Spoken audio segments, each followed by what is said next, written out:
This is a story of Dave and Sharon finally living their dreams of sailing to the Caribbean and beyond. Join us while we share our adventures from getting the boat ready and embarking on our cruising life.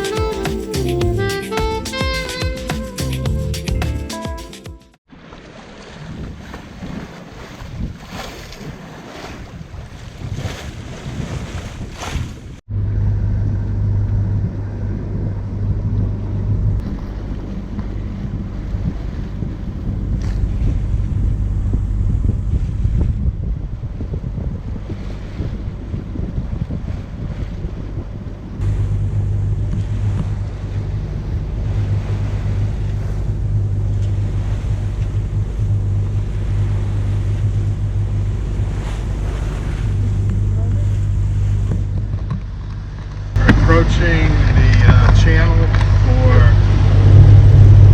Charleston, South Carolina. Doing some motor sailing here. We want to get in. The channel's pretty long once we get in it too, and it's 4 o'clock now, 1600 hours, and it's still going to take us a while to get all the way into Anchorage, so we're just going to keep the motor sailing going. So, we just went to this marina, I don't really know the name of it, to get gas because that marina said that was Safe Harbor Charleston City Marina, said they do diesel only, and these people over here This is Harbor Ridge. do gas only. It's Harbor Ridge. Turns out they do both gas and diesel here, and we could have gotten both. Probably cheaper. Probably a lot cheaper. So go under the bridge if you can. Well, Yeah, there's a bridge. I don't know how tall this bridge is, though. We can't No, you gotta do a dinghy. So this, we got all these things done. We just filled those up. 20 gallons of diesel, filled up both dinghy tanks. Oh yeah, there's one right here too.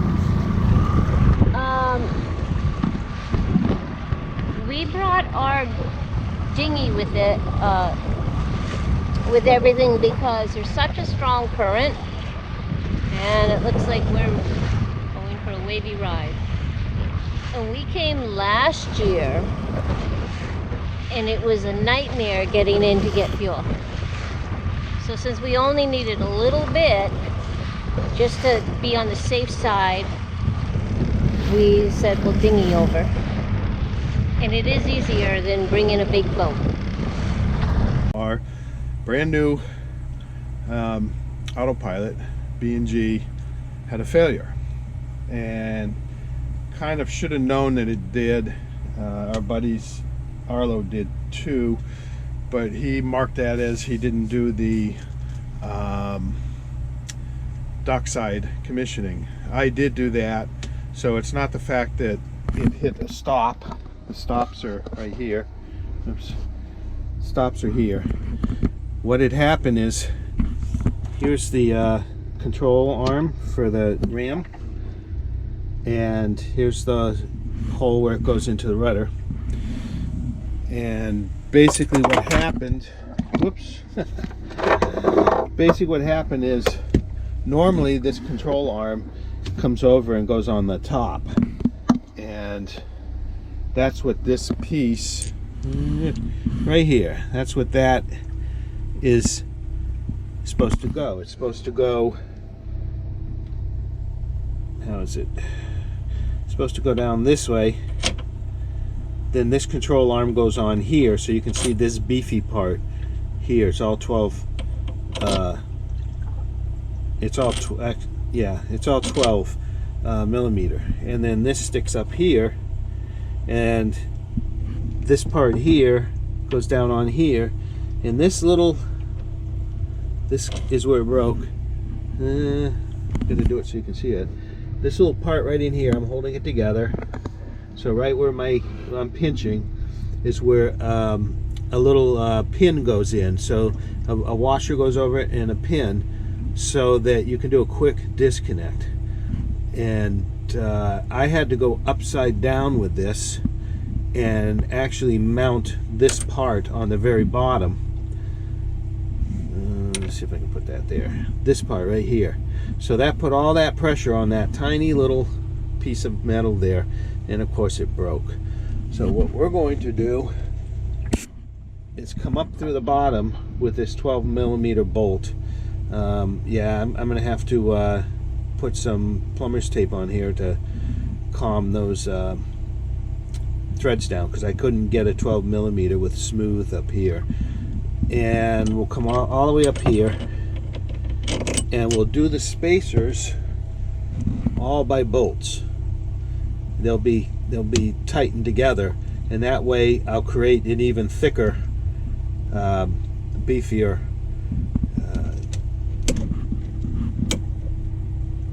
post for that to be on. And we'll lock it all in. Now there'll be no quick disconnects. I'll have to come back with a wrench and just pop off the top screws and let her down. You know, we ended up using 5 spacers and a steel washer, a nut, and a lock nut. We are getting ready to leave Charleston to head for Cape Lookout.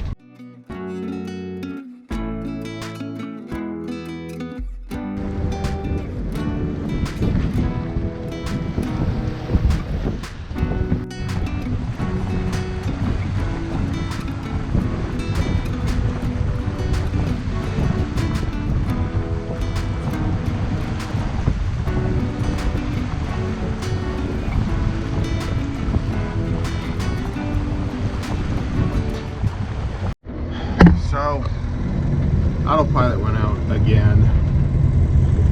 I can't imagine it breaking through that bolt. That's what we get. And so it came off from the rudder again. Can't imagine it breaking that bolt.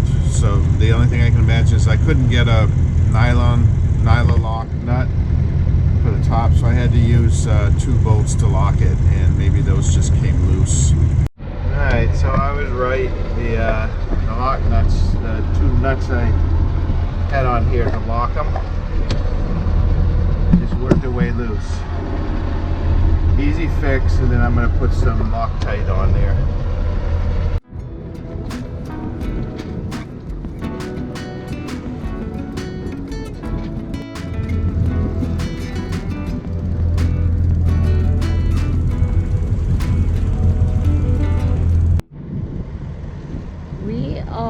Heading north. We left Charleston and we're heading to Cape Lookout. And it's unbearably hot. It is so hot, so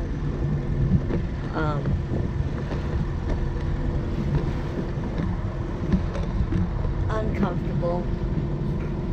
You need a longer extension. Yeah, I need a longer arm. Oh man, I'm sitting next to you because you're too hot. So this is like, we're sweating to death. It's 90, it was 91 degrees inside the boat and 91 outside. I'm gonna go tour the lighthouse building. I don't think anybody's there. Horses are over there. We'll go see them afterwards. And we get to do this for the whole tour of people.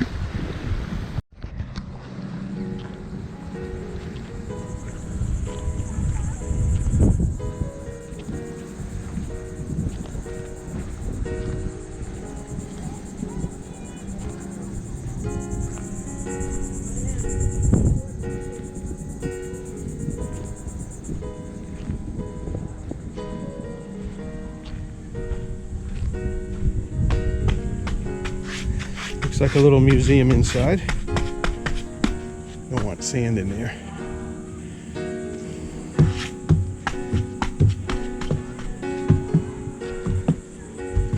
There's a mat thing to wipe your feet.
Here are the wild horses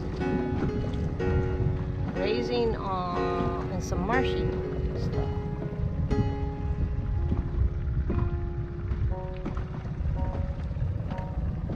But I only see 4 horses, maybe 5. I figured there'd be around 30.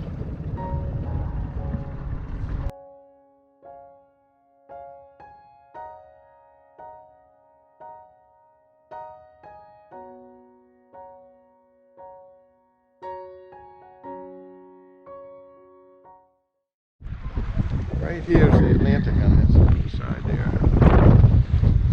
So this is Cape Lookout Point. Hey, hey, hey.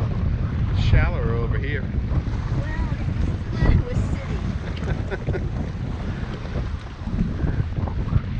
We got the Coast Guard coming in to check things out.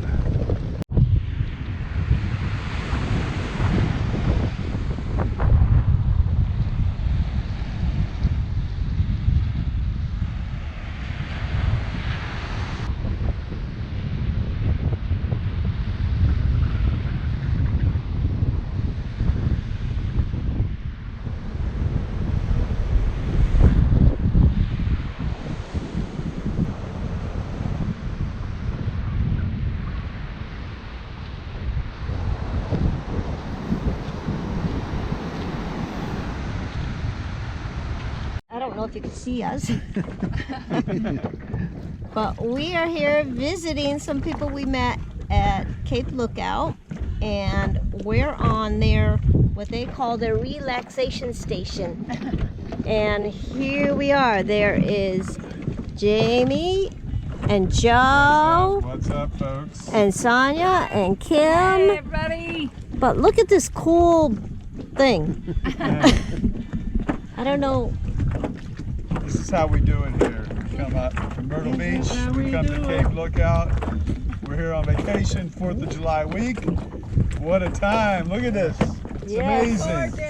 Oh yeah, this is the place you got to come, Cape Lookout, if you are on your sailing adventures. It is. Yes indeed, the Outer Banks. Oh, this is part of the Outer Banks. Okay.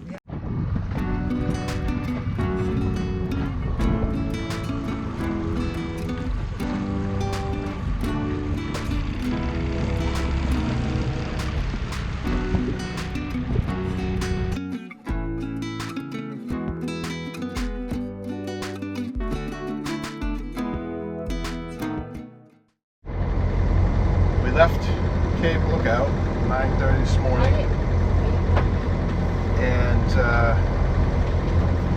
got to go out around Hatteras, and we're motor sailing because there's no wind, and maybe 2 knots of that. We get, you probably can't see it on here very well, but you've got 1.5 to 2 foot swells that are probably 6 or seconds, so they're spread out quite a bit, but we're going up and down here because we're kind of right into them. Right over here is Cape Hatteras that goes out. Got together with my buddy from sailing Seduction, the other Mango buddy boat, and he said flip the bolt upside down, put a socket, and then washers, and then put the nut on the bottom. And so I did that. It looks like it's going to hold up better. I also fixed the other autopilot, the old Neko. I put in, there was, again, that one was working for the starboard, I mean for the port. It would work on the port but not the starboard. It kept blowing transistors. So this time I replaced the transistors again, and I replaced all the diodes on the board. I suspect that it was a Zener diode that was getting a little weak. So hopefully that will work as a backup if this doesn't work. And then maybe when we get to a place where I can get a hardware store, I'll get a, I guess it's a Schedule 8 bolt or something like that. It's a hardened standard bolt. Yeah, it's not It's not stainless, but where it is back there, it shouldn't rust at all, and I'll make sure I coat it. And in the meantime, we did a little engine test. I took out, we were still overheating when I went up to 1800 RPM, and especially 2000. I still have the old compressor for the refrigerator, for one of the refrigerators, connected to, and it runs off the motor, and that has a saltwater takeoff for cooling on it. So I don't use that. I'm not sure it even works. So I took out that takeoff, that water takeoff, and put a hose in to bypass that. And this morning we did a run up to 2000 RPMs. Let her sit for a while, and temperature was good. The temperature gauge was actually showing around 170, and then I hit it with the digital thermometer in different places, and it was right around 170 where the thermostat, where the thermometer, where the temperature gauge pickup is, and it was around 200 on the reserve, top of the reserve tank, and it was right around 200 at the actually it was right around 202 at the thermostat housing, which is exactly what it should have been. That thermostat housing was wide open, and it opens wide open at 202 degrees. It didn't go a bit above that. Then I went and checked again where the temperature pickup is, and it was about 160, 170, and my gauge was showing 170. So I think we nipped that problem in the bud. I think we can use the motor now to what she'll go without it overheating. We want to say thank you to all of our viewers who have subscribed and commented. We appreciate your support and feedback. If you haven't already, please like and subscribe and hit the notification bell. This really helps us build our channel up so we can keep bringing you more videos.